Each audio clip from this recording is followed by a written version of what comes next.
ಇಲ್ಲ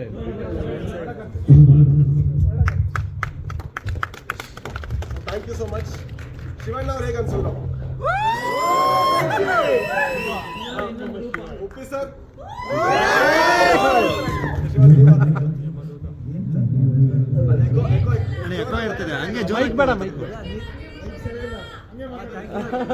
ನೋಡಿ ಸಂತೋಷ ಪಟ್ಟು ನಮ್ಗೆ ಅದೇ ಖುಷಿ. ಯಾಕಂದ್ರೆ ಒಬ್ಬ ಹೊಸ ನಿರ್ದೇಶಕ ಬರ್ತಾರೆ ಅಂದ್ರೆ ಅವ್ರು ಏನೋ ಕನ್ಸು ಕಟ್ಕೊಂಡ್ ಬರ್ತಾರೆ.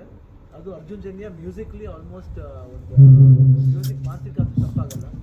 ಸೊ ಅಷ್ಟು ದೊಡ್ಡ ಮ್ಯೂಸಿಕ್ ಡೈರೆಕ್ಟರ್ ಒಂದು ಸಿನಿಮಾ ಡೈರೆಕ್ಟ್ ಮಾಡಕ್ಕೆ ಬೇಕಾದ್ರೆ ಬಂದಾಗ ಒಂದು ಸ್ಮಾಲ್ 4 ರಿಂದ 5 ನಿಮಿಷ ಹೇಳಿದ್ರು ಕಥೆನ. ಎಲ್ಲೋ ಅಟ್ರಾಕ್ಟ್ ಆಯ್ತು. ಆಮೇಲೆ ನಾನೇ ನೀವೇ ಡೈರೆಕ್ಟ್ ಮಾಡಿ ಅರ್ಜುನ್. ನಾವು ಉಪೇಂದ್ರ ಆಮೇಲೆ ರಾಘವಿ ಶೆಟ್ಟಿ ಎಲ್ಲರೂ ಸೇರಿದ್ರು, 3 ಜನ ಸೇರಿದ್ರು. ಅದಾದ್ಮೇಲೆ ನೀವೇ ನೋಡಿರ್ತೀರ ರಮೇಶ್ ರೆಡ್ಡಿ ಅವರು ದೊಡ್ಡ ಮನ್ಸು ಮಾಡಿ ಕೈ ಜೋಡಿಸ್ತಿದ್ರು. ನೀವು ಮಾಡಿದ್ದೆ ನಮ್ಗೆ ಇಲ್ಲ ಅಂತ ಫಿಲಿಮ್ನ ಅಷ್ಟೊಂದೇನು ಒಂದು ಹೊಸ ನಿರ್ದೇಶಕ ಯಾರೇ ಆದ್ರೂ ಒಂದು ಭಯ ಇರುತ್ತೆ. ಬಟ್ ನನಗೆ ನಂಬಿಕೆ ಇತ್ತು Arjun Janya will become one of the best director ಅಂತ ನಮಗೆ ಅನಿಸ್ತಿದ್ರು. ಹೆಚ್ಚಾಗಿ ಭಾವಿಸ್ತೀನಿ. ಎಂಜಾಯ್ ಮಾಡಿ ನಿಜವಾಗ್ಲೂ I am very happy bless.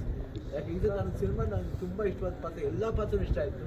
Raghavi Shetty ಆಗಿ ಈಗ ಮಾಡ್ಬೇಕಾದ್ರೆ ನಮ್ಗೆ ಯಾರು ಏನು ಮಾಡ್ತೀವಿ, ಯಾರು ಏನು ಮಾಡ್ತಾರೆ ಅಂತ ಒಂದು ಸರ್ತಿನೂ ಪ್ರೇಮ್ ನೋಡಿಲ್ಲ ನಾವು. ಬರೀ ಡಬ್ಬಿಂಗ್ ಮಾಡಿದ್ದು ಅಷ್ಟೇ ನೋಡಿದ್ದು. ಯಾರೇ ಮಾಡಿದ್ರು ನಾವೆಲ್ಲರೂ ಸೇರಿ ಕ್ರೆಡಿಟ್ ತಗೋಕ್ಕೆ ಇಷ್ಟಪಡ್ತೀವಿ. ನಿಮ್ಮೆಲ್ರಿಗೂ ಇಷ್ಟ ಆಗಿದೆ, ಮನಸ್ಸು ಟಚ್ ಆಗಿದ್ರೆ ನಿಜ ವಿ ಆರ್ ಬ್ಲೆಸ್ಡ್.